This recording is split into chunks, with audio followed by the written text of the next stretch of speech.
Karena tugas penginjilan itu adalah tugas besar. Kalau sudah tugas besar, bukan hanya dampaknya yang besar. Karena saudara tahu dampaknya adalah kasih pindah orang dari maut kepada hidup. Yang kasih pindah Tuhan melalui kita. Tapi besar dan luar biasa ini juga dalam artian tantangannya juga besar dan luar biasa.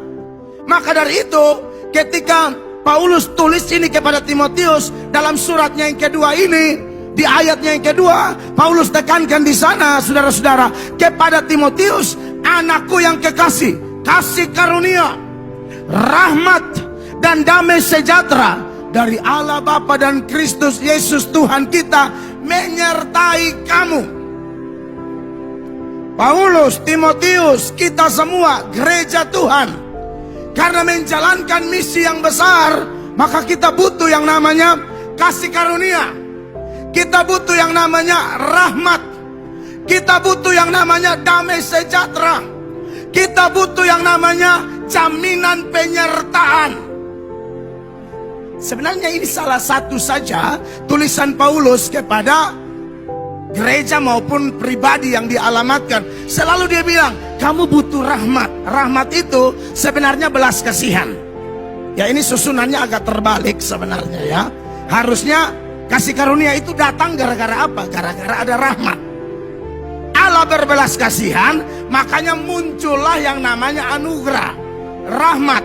Jadi bukan anugerah yang melahirkan belas kasihan, sebaliknya belas kasihan melahirkan anugerah.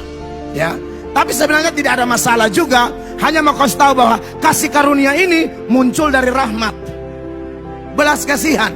Secara terus menerus saya dan Bapak Ibu jemaat, apalagi orang-orang dengan tensi pelayanan seperti yang Paulus dan Timotius hadapi pada waktu itu, di mana Kristen minoritas, Kristen masih dianggap sekte, Kristen masih dianggap bidat, Kristen masih dianggap kelompok aneh. Kelompok aneh. Nah, tantangan yang mereka hadapi tidak seperti kita sekarang. Dalam artian penindasannya, penganiayaannya, kecamannya, harus ditangkap, dibuang ke penjara A, pindah ke penjara B, dan lain sebagainya. Bahkan Paulus tulis ini, dipercaya ada momen dia sudah mengalami 2 kali penangkapan menurut penangkapan Romawi. Hamba Tuhan butuh rahmat setiap hari. Dan Allah, Bapa, Anak, dan Roh Kudus menjaminkan itu bagi kita yang memerlukan atau yang melakukan pelayanan ini. Kita harus dapat belas kasihan ini tiap hari. Tidak bisa hanya modal koneksi atau finansial. Kita butuh belas kasihan, perkenanan terus menerus. Dan jaminannya sama. Ketika dia bilang damai sejahtera Allah Bapa dan Kristus Yesus Tuhan kita menyertai engkau. Oh, itu kebutuhan utama para pendeta, para hamba Tuhan, para Kristen sejati yang siap masuk dalam ladang yang bernama ladang pemberitaan Injil.